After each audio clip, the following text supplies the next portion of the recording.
안녕하세요. 레처트 대원쌤입니다. 지난번 감자쌤이 작가로서의 고흐의 인생에 대해 알아보았는데요. 오늘 이 시간에는 고흐의 최대 명작 중 하나인 이 작품에 대해 좀 더 깊이 알아보도록 할게요.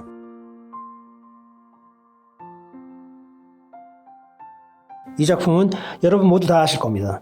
작가가 누군지도요. 네, 바로 빈센트 반 고흐의 별이 빛나는 밤입니다.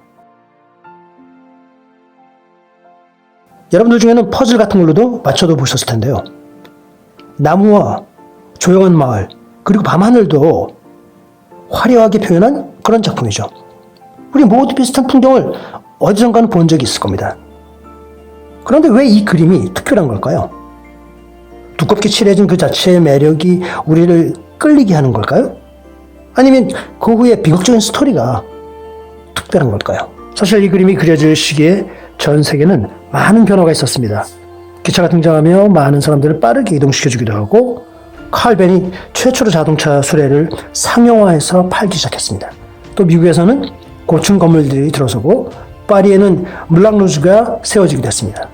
같은 해 세계 박람회와 때를 맞춰 에펠타워가 세워졌습니다. 또 같은 해 전설적인 코미디언 찰리 채플린이 태어나고 그 4일 후 나치의 아돌프 히틀러가 태어났습니다.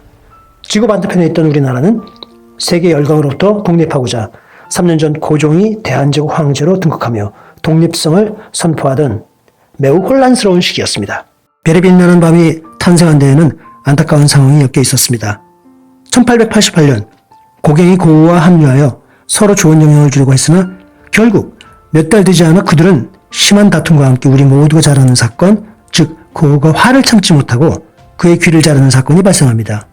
결국 그는 불행히도 그의 마지막 생을 생레미에 있는 생폴 드모졸 병원에 입원하게 됩니다. 그는 병실에서 이런 아름다운 그림을 그리게 된 것이 아이러니하다고 할 수 있죠. 병원에서 고흐는 그의 동생 테오에게 이런 편지를 자주 쓰곤 합니다.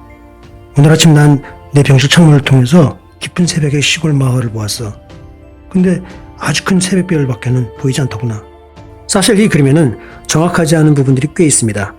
우선 그런 풍경을 그의 수용실 작은 창문으로는 다 볼 수 없었을 겁니다. 볼 수 있었다 하더라도 교회의 뾰족탑도 그가 그린 것과는 다른 모습이었을 거라는 것이 전문가들의 의견입니다. 모닝스타, 즉 고흐가 본 새벽별은 아마도 금성이었을 겁니다. 그런데 더 큰 문제는 그 달을 본 당시의 시기는 초승달이 아닌 반달에 가까웠을 거라는 거죠. 그리고 그림을 압도하던 움직이는 하늘의 소용돌이는 우주의 은하수였을 가능성이 큽니다. 전체 망원경이 없는 상태의 고흐의 눈에는 보일 수 없었던 장면이죠.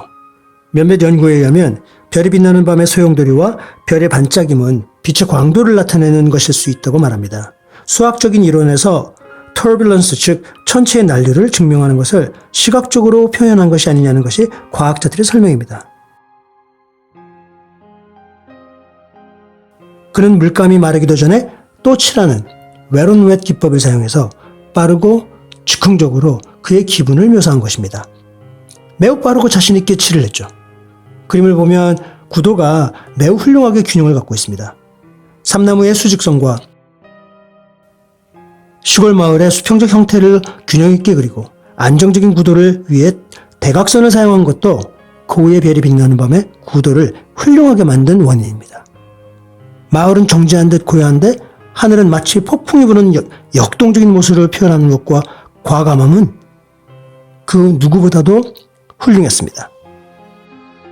이 그림에서 가장 큰 존재로 보이는 삼나무는 유럽에서는 삶과 죽음의 연결고리로 상징되어지기도 합니다. 아이러니하게도 이 그림을 그린 1년 후 안타깝게도 고흐는 자살을 하게 됩니다.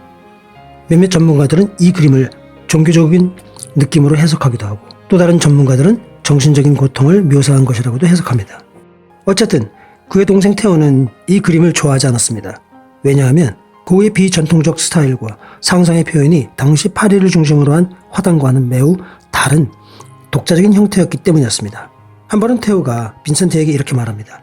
형, 내 생각에는 스타일을 찾는 것은 어떤 사실에 대한 진정한 감정을 맡고 고정관념을 갖는 게 아닌가 그런 생각을 해. 하지만 빈센트는 그의 스타일을 찾는 작업을 멈추지 않고 그만의 표현 방식에 대해서 확고한 신념을 가지고 있었습니다.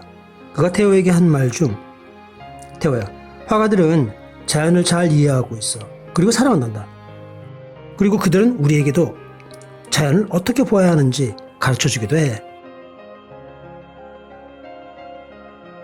이렇게 말한 빈센트 반 고흐는 실제로 세상을 보이는 대로 그리는 것이 아니라 어떻게 우리가 느끼는 대로 표현할 것인지에 대해서 잘 표현해줬던 세계적인 작가였습니다. 자, 오늘 내용이 어떠셨어요? 내용이 좋으셨다면 좋아요 그리고 구독 꼭 부탁드립니다.